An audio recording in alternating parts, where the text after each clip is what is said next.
Estamos acostumbrados a vivir en un mundo donde todo necesita ser justificado.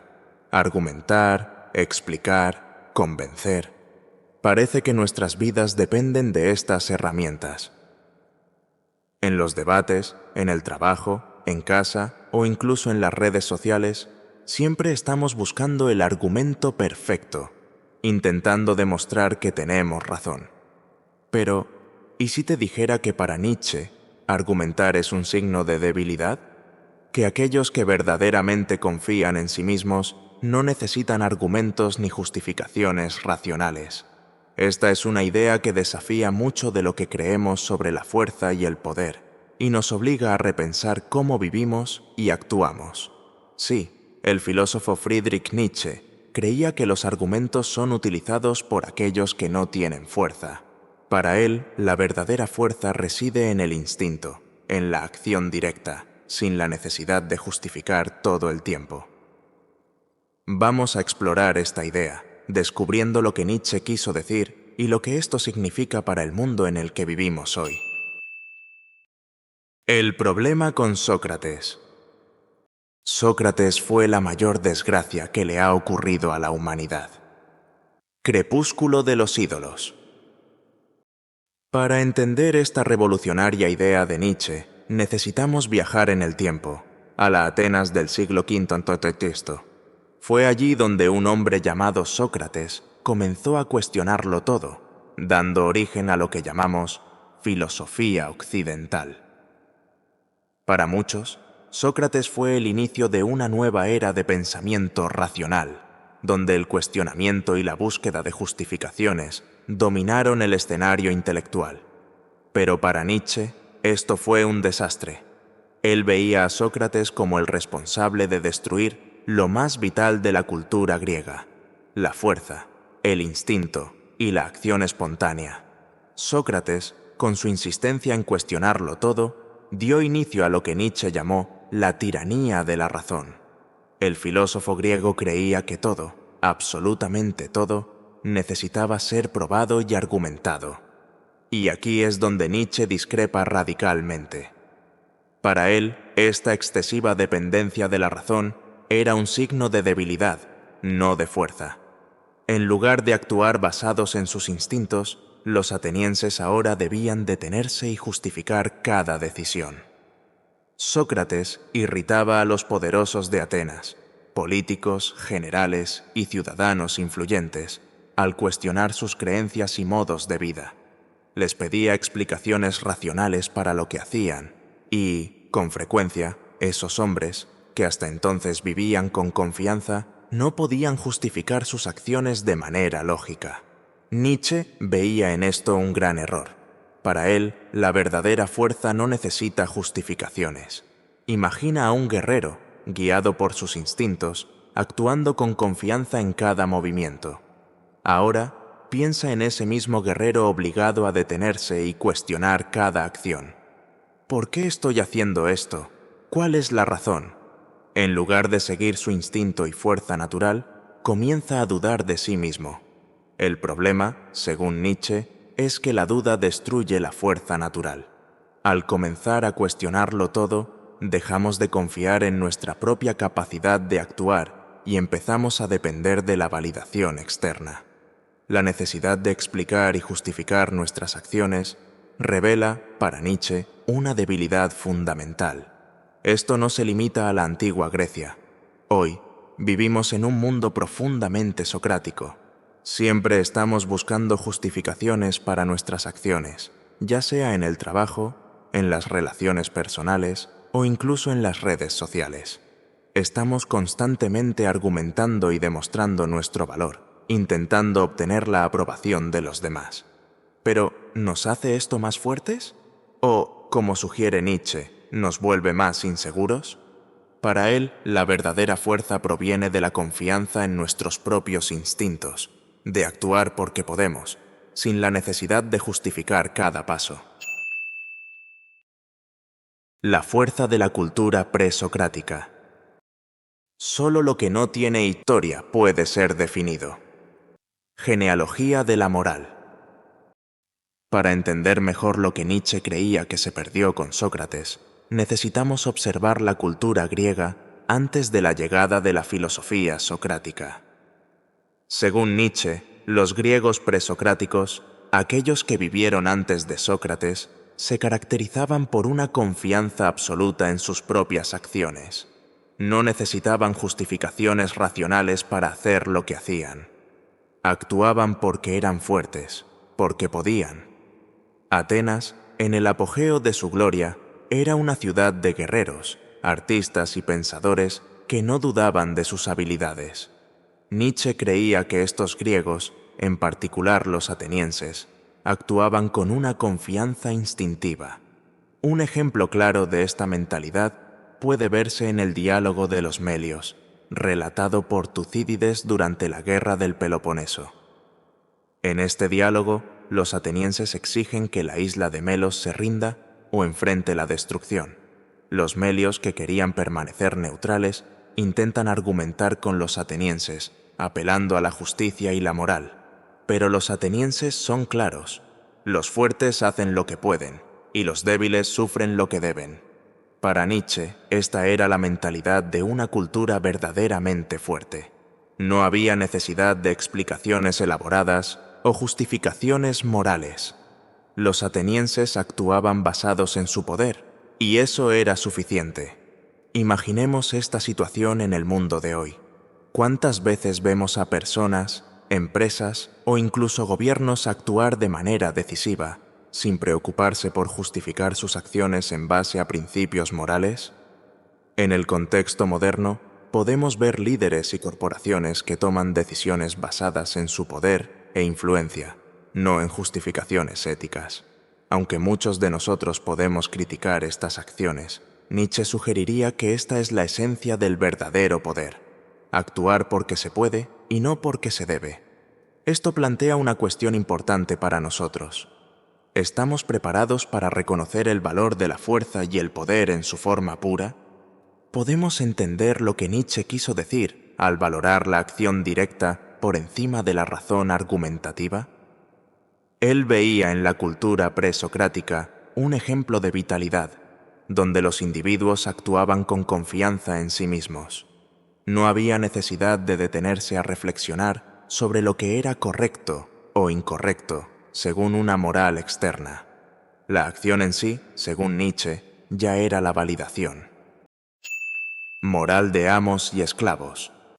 El tipo noble de hombre se siente a sí mismo como aquel que determina los valores. No necesita ser aprobado. Juzga. Lo que me perjudica es perjudicial en sí mismo. Sabe que es él quien confiere honor a las cosas, más allá del bien y del mal. A partir de esta crítica a la filosofía socrática, Nietzsche desarrolló una de sus ideas más famosas: la distinción entre la moral de amos y la moral de esclavos. Esta distinción nos ayuda a entender no solo la antigua Grecia, sino también el desarrollo moral y cultural de la humanidad hasta nuestros días. Para Nietzsche, la moral de amos es la moral de los fuertes, de los poderosos, de aquellos que crean sus propios valores. Estos amos actúan basados en su propia confianza y fuerza. No necesitan justificar sus acciones ante nadie. Son la propia fuente de sus valores. Un amo actúa porque puede, porque es capaz y porque su fuerza justifica su acción. Por otro lado, la moral de esclavos es la moral de aquellos que no tienen poder. Nace del resentimiento, de la envidia de los débiles hacia los fuertes. En lugar de crear sus propios valores, los esclavos rechazan los valores de los amos y tratan de imponer una moralidad basada en la negación. Para Nietzsche, esto se manifiesta en la exigencia de igualdad, en el intento de imponer reglas que limiten la fuerza natural de los poderosos. Esta moral de esclavos, según Nietzsche, ha dominado la sociedad moderna. En lugar de valorar la fuerza, la autoconfianza y la creación de valores propios, nuestra sociedad promueve una moralidad de debilidad, donde la duda y la sumisión a reglas externas son vistas como virtudes. Este tipo de moralidad, para Nietzsche, debilita a la humanidad. Pensemos en términos contemporáneos. Cuando hablamos de igualdad, justicia y moralidad, muchas veces estamos defendiendo una moral que Nietzsche consideraría una moral de esclavos. Estamos intentando limitar el poder de los fuertes, de las élites, para que haya una distribución más justa. Pero Nietzsche diría que esto solo debilita a la sociedad en su conjunto, porque al negar la fuerza de los individuos, estamos rechazando la vitalidad que proviene de la creación y la acción libre. La moral de esclavos no crea, niega. Es una reacción al poder y no una expresión de poder. Para Nietzsche, la verdadera fuerza está en la creación de valores propios, no en el intento de derribar los valores de otros. Pero, ¿significa esto que Nietzsche rechaza completamente la idea de igualdad y justicia? No exactamente. Lo que rechaza es la idea de que estas virtudes puedan imponerse desde afuera hacia adentro, de que necesitemos someter nuestra voluntad a un estándar externo.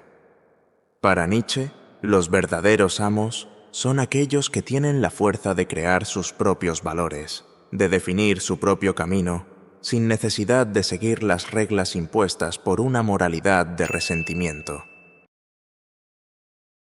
El Übermensch y la superación de la moral tradicional. El hombre es algo que debe ser superado. ¿Qué has hecho tú para superarlo? Así habló Zaratustra. A partir de esta crítica a la moral de esclavos, Nietzsche desarrolló su concepto del Übermensch, o superhombre. El Übermensch es el individuo que supera tanto la moral de esclavos como la moral tradicional. Es aquel que crea sus propios valores, que no necesita la aprobación ni la validación de nadie. Vive más allá del bien y del mal, en el sentido de que no se somete a las categorías morales tradicionales. Para Nietzsche, el Übermensch representa la superación de la decadencia de la moralidad occidental. Es el individuo que, en lugar de buscar justificaciones externas, encuentra fuerza y propósito dentro de sí. Es el creador de su propio destino. El Übermensch no pregunta, ¿esto está bien o mal? Simplemente actúa de acuerdo a su propia voluntad, guiado por su fuerza interior. En el mundo moderno, podemos ver ejemplos de individuos que, de cierta forma, encarnan este espíritu. Piensa en los grandes líderes, innovadores o artistas que siguen sus propias reglas, que desafían las convenciones y crean nuevos estándares. Muchas veces son criticados, incluso odiados, pero Nietzsche diría que son ellos quienes verdaderamente trascienden la moral tradicional. Son aquellos que se atreven a crear. Sin embargo, el concepto del Übermensch a menudo se malinterpreta. No se trata de alguien que simplemente actúa de manera egoísta o destructiva. El Übermensch no es un tirano ni un dictador. Es alguien que trasciende las limitaciones impuestas por la sociedad, que encuentra su propia moralidad y vive de acuerdo a sus propios principios. Es, en esencia, el creador. Pero, ¿es posible esto para todos nosotros? Nietzsche creía que la mayoría de las personas estaba destinada a vivir dentro de las limitaciones de la moral de esclavos. Pero también creía que había algunos individuos excepcionales que tenían la capacidad de elevarse por encima de estas limitaciones, de crear nuevos valores y de vivir de manera verdaderamente libre. El Übermensch no es solo una figura de poder, es una figura de creación. Alguien que no solo destruye las viejas normas, sino que crea algo nuevo en su lugar. Es la solución de Nietzsche para la decadencia de la moralidad occidental. Un individuo que encuentra su fuerza dentro de sí, que crea sus propios valores y que vive en armonía con su propia naturaleza. La muerte de Dios y el futuro de la humanidad. Dios ha muerto, Dios sigue muerto, y nosotros lo hemos matado. La Gaia Ciencia. Para Nietzsche, la muerte de Dios fue una metáfora poderosa para describir el colapso de los valores tradicionales en la sociedad occidental. Con el ascenso de la ciencia, de la racionalidad y de la filosofía moderna, las bases de la moral cristiana comenzaron a desmoronarse. Si ya no podemos depender de Dios para guiarnos, entonces depende de nosotros, los seres humanos, crear nuestros propios valores. Pero esto no es una tarea fácil. La muerte de Dios dejó un vacío, y Nietzsche temía que, sin nuevos valores, la sociedad pudiera caer en el nihilismo. La creencia de que nada tiene sentido, de que no hay propósito en la vida. El desafío que Nietzsche nos plantea es, ¿cómo llenar ese vacío? ¿Cómo crear nuevos valores en un mundo donde Dios está muerto? Nietzsche creía que esta tarea recaería en el Übermensch. Él sería el creador de nuevos valores, alguien capaz de vivir de acuerdo con su propia moralidad, sin depender de justificaciones externas. Pero, ¿estamos preparados para esta responsabilidad? ¿Tenemos la fuerza y la confianza necesarias para crear una nueva moralidad sin buscar justificaciones externas? Ese es el desafío que Nietzsche nos deja.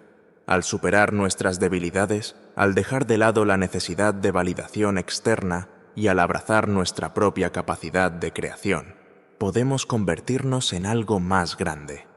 Podemos ser los creadores de nuestros propios destinos, yendo más allá de las limitaciones impuestas por la moralidad heredada. Y tal vez, solo tal vez, el futuro pertenezca a aquellos que se atrevan a vivir más allá del bien y del mal. Pero, ¿qué significa realmente vivir más allá del bien y del mal? No se trata de ignorar completamente la moralidad o actuar de manera egoísta. Vivir más allá del bien y del mal significa reconocer que las categorías morales tradicionales, lo que es bueno, lo que es malo, son construcciones humanas, no son leyes universales. El Übermensch reconoce esto y, en lugar de someterse a estas categorías, crea sus propios valores. No está limitado por las normas de la sociedad. Es, en esencia, libre. Pero esta no es una libertad sin responsabilidad. Por el contrario, es una libertad que conlleva un enorme peso, el peso de crear nuevos valores, nuevas formas de vivir, nuevas formas de ser. Esto es lo que Nietzsche creía que sería el futuro de la humanidad, y nos desafía a ser parte de esa creación. Si te gustó este video, suscríbete al canal y deja tu comentario. Dinos lo que piensas. ¿El mundo está listo para un nuevo tipo de moralidad? ¿Estamos listos para abrazar la idea de crear nuestros propios valores o seguimos atrapados en la moralidad heredada? Y si quieres profundizar en tu psique, suscríbete al canal y comenta. Gracias por vernos y hasta el próximo video.